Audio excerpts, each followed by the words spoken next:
Good morning. Good morning. Good morning, everybody. This is Ms. Renee Pruzansky, and I am here with her at Aristacare. And just a few things before we begin, because we're going to talk about a lot of stuff. One of the things that I found fascinating was the first time that I spoke with Renee. I asked her, where does the name Aristacare come from? And what she told me was it comes from the concept of aristocrats. Now, aristocrats, as everybody knows, because I'm sure that everybody's a literary expert, an aristocrat is somebody who is not necessarily in power, nor is ruling, but is in a class which is higher. Now, aristocrat combined with care is to be able to show that even those who are in a higher level and a higher league than other people always has to care and need to be able to provide what they can from what they have. Did I catch on to that part okay? Or? Definitely. I think also it connotates high standards, which is really what we're talking about, to really raise the bar and make sure that care is in there, because that goes hand in hand in terms of who we are. Excellent. You said it better than me. It's like you work here or something. So I was wondering, would you be able to just tell me the story of how you got into healthcare altogether before we even get to Aristacare? So I got into healthcare because from the time I was younger, I actually lived near what was called a residential home. Mm-hmm. And I just always passed it when I used to walk to my grandmother's house, who lived pretty nearby. And people used to sit outside, enjoy the weather, and I always loved just stopping in and making them happy. I would sing to them. Oh boy, I was definitely a ham, and this was a place where I could kind of let it all out, and everybody was so excited to see me, and just really enjoyed the time that I would come over. I didn't realize at the time as a kid what impact it was really making on them, but as I got a little older, I would come by and I would realize it was somebody's birthday and bring my friends over and make a birthday party. I would, if I learned a new dance in ballet, I would definitely, if they couldn't come to the performance, I would just make a whole performance for them, and Wow. People really enjoyed it, and I just saw how much it made a difference. And I think that there's a certain respect that sometimes people don't have for older people, and I was just in awe. Again, not so much at 3 years old, but as I was getting into my teenage years, at 3 years old, I was happy that they were letting me perform, and they made me feel like the sun, the moon, and the stars, which was probably the best audience I could have gotten at the time. Nobody Right. else was too And interested. looking back, you probably were the sun, moon, and the stars for them. Exactly. And as I became a teenager and really kind of kept in touch with these people, I realized that they all had a story. And it was just fascinating to me that here I was at the beginning of my life, and here they were kind of, at the sunset of theirs, so to speak, and there was just so much to learn. There was so much to respect them for. They had been through so much, and I just really got attached to that. And I always had an affinity for seniors from that point. I also noticed that people would treat them a little bit, trying not to be negative, but kind of like they don't matter as much, kind of off the cuff type of cavalierly, and that bothered me. I felt like they should be revered. These are people that, these are the last couple of years of their lives, and it's sad how we come into the world unable to care for ourselves, and it just always struck me as interesting, and then we leave the world where we kind of need a little extra help and can't necessarily care for ourselves. But the difference is when you're coming in, there's so much ahead, there's so much potential, there's so much future, and at the end they've accomplished so much, and they're not necessarily heroes that everybody talks about, but when you sit and talk to them, there's so much that they've gone through that does make them heroes. So I feel like they should really be revered, and I've always looked at seniors with that level of respect, and always wanted to know what their story is, what it is they went through, where they made mistakes that they learned from, or maybe mistakes that they realize now were mistakes, and they have so much gospel to preach, in terms of what to do differently in life. Yeah. So That's always fascinating. incredible. Wow. So that's been a long time in the making, healthcare altogether. That's so. Wow. That is. People always ask me, was your family in healthcare? Is that how you got into this business? And I always tell them it's not a business to me. My family, there are a lot of physicians and some people in finance, and I think that this was a natural step for me to kind of combine business and clinical, and really, though, approach it from my heart, which is how we do everything here. That's amazing. And just to let everybody in the audience know, and I'm sure that there is a large audience, if there's not to begin with, there will be. With a story like that, why wouldn't there be? Why shouldn't there be? There absolutely should. One of the things that strikes me, Renee, which was incredible, is what you had said about how when somebody's born, they have everything to look forward to, and as they're leaving, they have everything to look back upon. Exactly. But what was another thing that struck me, and correct me if I'm wrong, part of that is because when somebody is born, every single person that is related to them, that is friends with their relatives and everybody wants to help out, everybody wants to show support. As they get older and as they start to get, unfortunately, people start forgotten, to slink away. Exactly. Because it's so, and that's the interesting thing, and I think that's what tugged at my heart, that I couldn't necessarily interpret as a kid, but as I got older, I realized it. You know, all the hype and the pomp around a baby being born, you know, the kid's helpless, can't take care of himself. Seriously, I mean, that's why parents are it's the fourth such trimester. Heroes. Exactly. And that lasts the whole childhood, and sometimes into adulthood. But anyway, you know, just the amount of time and attention, and the baby's life is dependent on the parents. And, you know, in the absence of the parents, when they take a break or go to work, you know, there are other caregivers. And it's kind of, that gets the glory. When people are watching a baby who can't care for themselves, they're literally giving the baby life. I mean, he can't eat or, you know, sleep or you know, has to be changed. It's really, that's how they care for him. And then you have this baby who turns into an older child who starts to be independent and take care of himself. And then an adult who is also completely independent, strong-minded, you know, running their, exactly, right, you know, running their lives and, you know, just in control. And that word control, I think, is such an important thing to remember, because, you know, when you move from being a baby to an independent older child and adolescent, I think that whole transition is about control. It's about identifying, who am I? What am I going to be? You know, what do I want to be? It's about drive and going after what you want. And then, you know, you've lived your life and you come to a point where you're lucky enough to be in your golden years, your older age, and things start to decline. But that doesn't take away from the person that you morphed into. It doesn't take away from the hopes and dreams that you have for yourself. You're just physically starting to get a little weaker, and sometimes, you know, mentally that happens as well. And is that when we're going to kind of desensitize ourselves and abandon someone? You don't have everybody fussing, you know, oh, let's take care of mom and dad, you know, who's going to deal with the incontinence and who's going to deal with the, you know, memory issues. This is great. Let's all, you know, make a lineup. And, you know, it doesn't always necessarily work like that. It does in many families, to their credit, but not everybody has the wherewithal to do that. But we have to remember also that for these people, they've lived a very independent life. I mean, all you have to do, and I tell people all the time, is think of yourself right now. We have such an issue thinking of ourselves fast forwarded when we come to that age. And again, with the way healthcare is today, hopefully, you know, golden years will be moved up and we'll be totally independent until our 80s or 90s. And I'd love to think that, and let's all think that, and maybe even beyond. That'd be amazing. Exactly. But it's hard for a person to ponder that they one day might be a little helpless themselves too. But, you know, your mind is sharp, your independence is still, that need to be independent is still there, control. The need to make decisions and just the need to be cared about as a human being is still very much there. So if you could try to picture yourself the way you are now, whether you're stubborn or whether you're a control freak, I'm not admitting to that, but that might possibly be something that I can describe myself as. I'm a little bit like that. Maybe. But, you know, think of that, and how will that come into play when you're older and you have people caring for you? And again, we should all live till 120 and be able to take care of ourselves. But the reality is we might age in a way that does require some help that, you know, our company personally is offering. The dignity with which I would want to be cared for, the independence I'd want to maintain, the respect I would hope people would have, and that caring, you know, that I would need as a human being, that's the only way to deliver care. And I think that's the best way to project it, is if you can picture yourself like, oh, I would not be happy if I couldn't walk myself. I mean, I wouldn't want to sit all day. I'd want my mind to remain sharp. I'd want to remain active as I could be. So everything you'd want for yourself, I think, is really, once you can really picture that, it's a great exercise. And that's when you discover areas that you want to offer to the people you care for. It's amazing. So really, you already answered the next question I was going to have for you, which, by the way, awesome.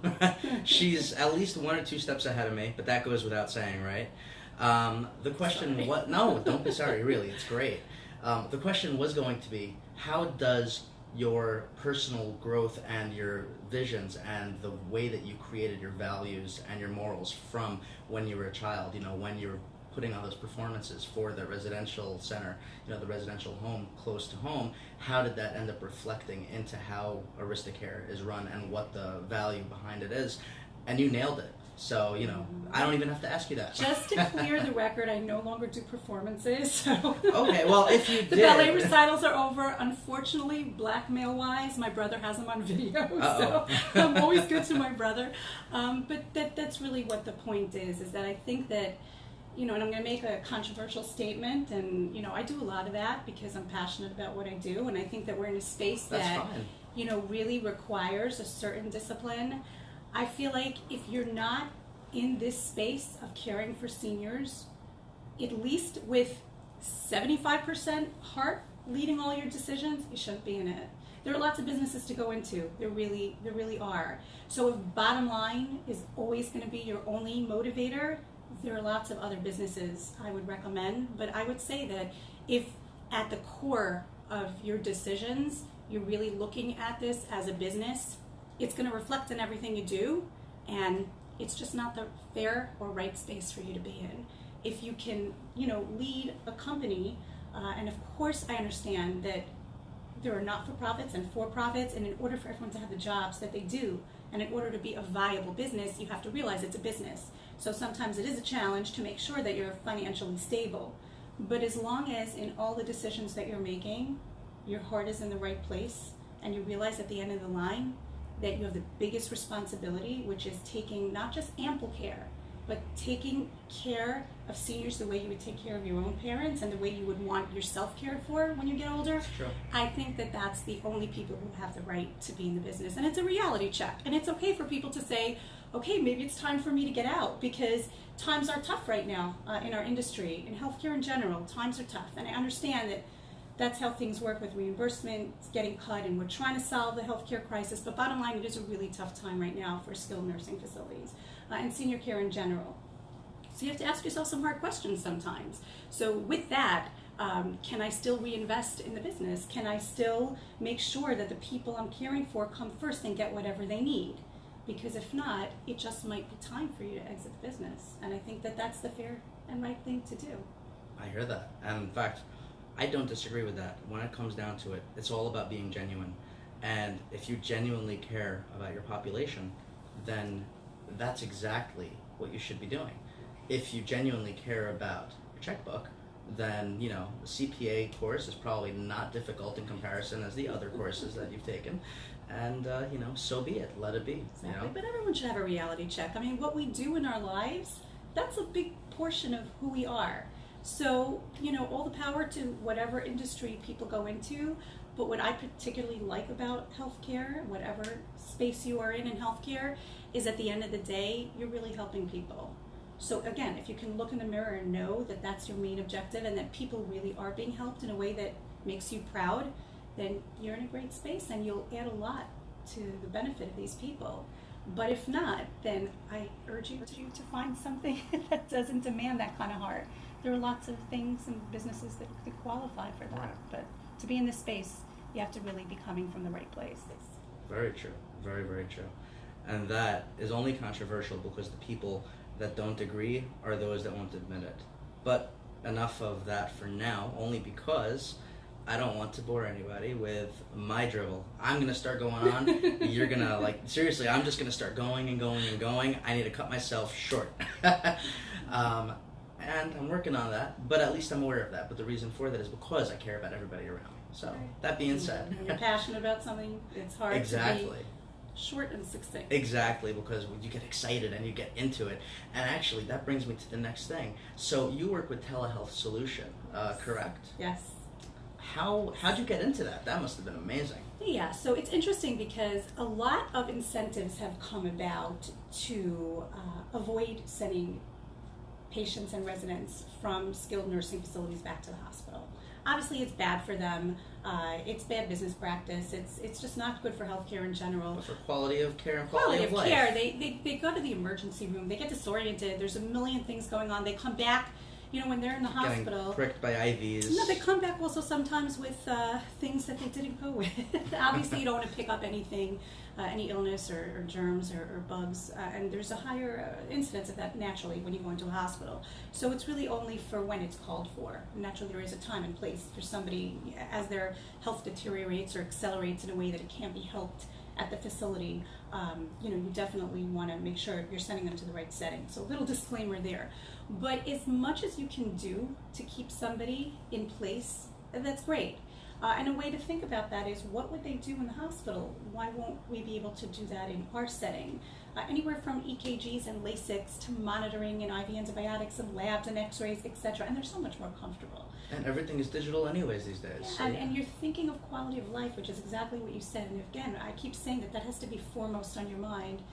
The disruption it causes in a patient to start shipping them off to the ER. And their families. The families get nervous, and it really is a big upheaval for the patient. And again, safety is always first. But how do you accomplish that? How do you do it in a facility instead of sending them out to the hospital, which is so disruptive and could potentially put them at risk? So you need to figure out how to do that safely in our setting. So a very good solution is telemedicine. You have physicians, board-certified physicians on the other end of the line. It's really kind of like a physician valet service. I mean, you have who wouldn't like that? You don't feel well, and you have a doctor just come to your house. I mean, they used to do house calls, I remember, on Little House on the Prairie and all those movies, but they don't really do much of that anymore. But to be able to have that through technology, that's when things get really interesting. To be able to have a real exam at bedside, and then for the physician to be able to interact with the electronic medical record, so everything is being communicated well and taken care of, and stat labs can be ordered, and x-ray, and whatever's needed to determine if the patient can have an intervention at the facility, or if they in fact are safer going to the hospital. That's just a really fantastic thing that we can do. But what's most interesting about it is, I know you hear a lot about telemedicine in the news today because of this initiative through actually Medicare and CMS to have people try to stay at the facility and not necessitate a hospital visit. That definitely is the impetus of why it's become so popular. But to be honest, way before that, 6 years ago, because of quality of care, before readmissions was even a buzzword in our industry, we recognized that for quality of care, that would be the best approach. So we started with telemedicine way before it was in vogue. And to be honest, Meeting Telehealth Solutions, we had acquired a portfolio that required telemedicine, and Meeting Telehealth Solutions, I realized this is definitely a solution that kind of takes what we've been doing and ups it a few notches. I really engage, Dr. Ganem, who runs it, Dr. Perlman as well, talk about physicians who are really aligned with our goals, meaning forget everything else for right now. Again, everything has to make business sense. There's no question. At the end of the line, there are other people who figure that out. Make sure that's a sound solution. But in terms of just going the extra mile to make sure that we are really doing what we need to do, not in terms of, how much do things cost, or we're not required to do that. That doesn't really help our objective, financially, so why do that? It's not like that. It really became, what could we do to really take this to the next level? And I think that's what it's become. And it was such an alignment of interests. It's been a really great relationship. So to just take something generic like telemedicine, there are a lot of directions you can go with that.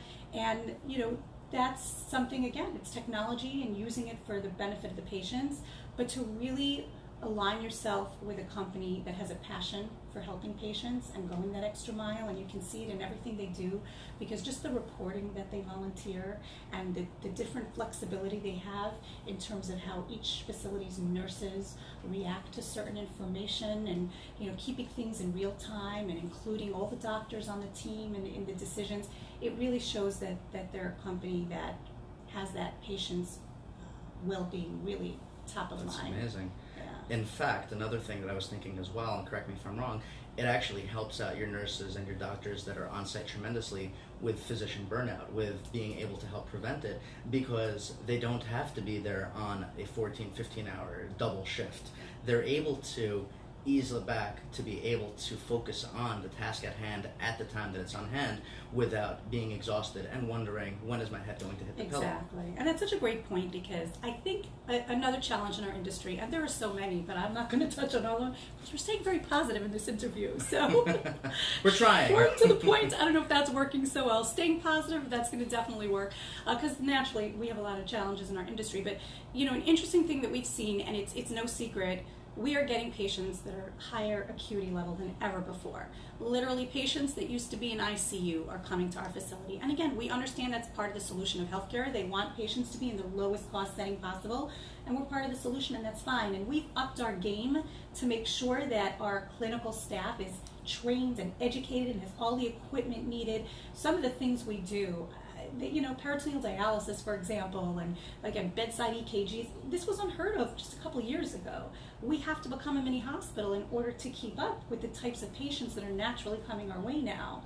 So telemedicine is honestly, I don't see if there are SNFs that are adapting to the times, which is what we all need to do.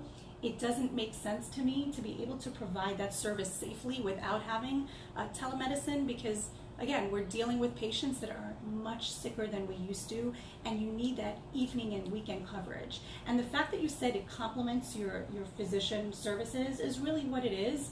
I know a lot of people are a little concerned, the doctors are going to get, their egos in the way. Or they're going to stop coming in because they're going to say, I'm not needed, yeah, which actually is just a long way of saying exactly what you just said. And I want to take care of my own patient, I don't need you. And it really has been so the opposite. The physicians we work with are wonderful. I think physicians have come a long way in recognizing what skilled nursing facilities have been mandated to do lately, and they've really come on board. And honestly, we couldn't do what we do without some really great physicians. So I think, again, if their hearts are in the right place, and they understand that this is a great add-on to their service. They see the patients during the day. It's a tool to utilize. Exactly, and they're fantastic. But anybody that they deem is high risk, in any way, shape, or form, as well as our full-time NPs who we have in our building, anybody that takes a look at a patient, and the high acuity patients are obviously seen every day, and thinks that there's something brewing or just any reason for them to be seen in the evening, there's a physician that'll just kind of check in on them and take a look and make sure that everything's okay. And prevention is the only way to be really responsible in healthcare today, especially as the acuity level rises. You do not want to be reactive, especially not when it comes to these things. Being proactive is absolutely the name of the game in everything that we do, but especially here. So early change of condition, the second you see that, everybody's on board. The physician during the day knows, I can sleep tonight, I'm not going to get an emergency call, and they can leave notes for the doctor in the electronic medical record. This is what I think you should check. I'm going to run labs. Later you'll see the results. Or how about, let's see how she does. Here are the parameters. If something happens, you run labs. Call me in the morning. Whatever it is, it's really 24/7 medicine. Amazing. You need 24/7 medicine if we're becoming mini hospitals. It's kind of a very prudent choice. July 4th means not in this regard. What's that? It's just another day on the calendar. Exactly. With fireworks. With hot fireworks, dogs, maybe. But again, when you're in this business, Christmas, New Year's, weekends, Friday nights. It's a challenge. Saturdays, it is a challenge. But to know that you have full coverage then, and not just coverage, but coverage from doctors who are very engaged, who are not just looking to, okay, let me just log that I saw the patient, just to really follow through. Who care about what they do. Who care, and to be so transparent. They know they're the best because the amount of information they give us, which is really transparent, and if there is something that they think they could have done better, that's always a great discussion as well. We all know that to hide behind the fact that we do everything perfectly, that's never the case, again, especially in healthcare. Right. But to deal with a company who's like-minded and say, hey, how could we have done this better? Let's take a look at this case. So that's the transparency you need in order to really improve and be the best that you can be, which is kind of the only choice when you're dealing with people's lives. So yeah. That's amazing. So Telehealth Solution really helps Aristacare very much so keep on chugging while you can be you and while you can be true. Exactly. And again, staying true to our passion and really aligned with that goal of making sure that we're doing everything we could, and proud of the care we give. So that's incredible. Nice synergy between us. Yeah, right? Renee, this has been an absolute pleasure. Before we close, is there anything that you would like to end off with? Anything that is grinding on the back of your head? Anything? So much. No, but really, just to end off by saying again that, healthcare is a very important setting. I think it's most important that CEOs like myself or anybody in upper management realize, and this is kind of my pet peeve, that we can have the best intentions that we want and we can have a vision of what we want, but bottom line, it is the people who are at the ground level, at the facilities, taking care of these people day in and day out that really deserve all the support, all the training, all the tools, and all the accolades and appreciation that we could possibly give them, because this is a tough space to be in. Taking care of older people, like I said, it's not the glory of taking care of babies, but you really have such an opportunity to make an impact on people that deserve the best. And I think that recognizing that we can have whatever concepts in mind and whatever ideas we want, but unless you have the people to deliver that, it's just never going to happen. So if there was one thing I could say to anybody in management, in the skilled nursing setting or any senior setting, is make sure you take the time to walk your facilities, your centers, your buildings, whatever you call them, your communities, and make sure people know from the bottom of your heart that you appreciate what they do and how important it is. And make sure to make contact with the actual clients, with the wonderful seniors that we're so privileged to serve. It helps calibrate you and it helps put you in the right frame of mind. And I think that when the staff sees how much you appreciate them and how much, I always tell them, hey, we work for you. We're here to make your jobs easier. You're the one doing the work. You're the one carrying out our mission. So what can we do to make your life easier? And thank you so much for what you do. And I think that's the message that's important, because burnout is a real thing. And we have such a struggle, even in terms of staffing. I think that's everybody's Achilles heel now. So what's happening is you have people working in Starbucks because it's so much easier than working as a CNA. And easier than credentialing. Yeah. Now, and that's not to say, and I hope I don't get any hate mail from Starbucks, that it is not a fabulous thing to serve people coffee in the morning, because, hey, cheers to that. How would we live without that? But, and to some people that's very satisfying.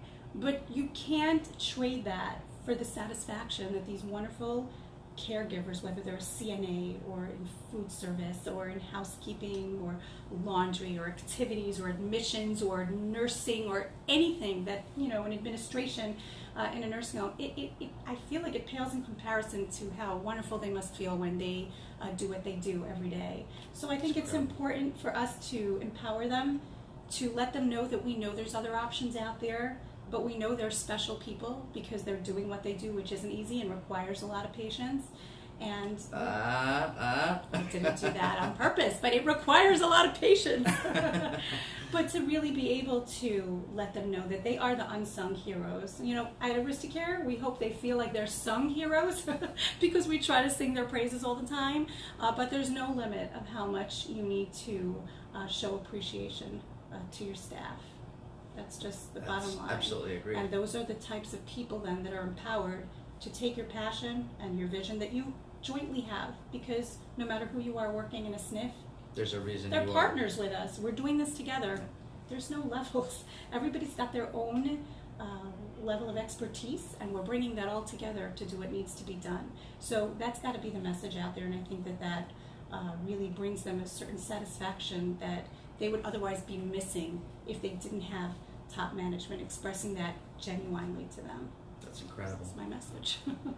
And that is a very passionate and well-spoken message, Renee. And again, this has been Ms. Renee Pruzansky with Aristacare, which provides the wonderful, wonderful service of taking care of mom and dad and uncle and aunt, and sometimes, unfortunately, even children, to be able to push on and to keep on going and to keep on chugging, and to be able to continue to write yet another story or another chapter in their story as their lives go on. Renee, thank you again. It was amazing. Thank you. everyone, have a great day. Peace out. Take care.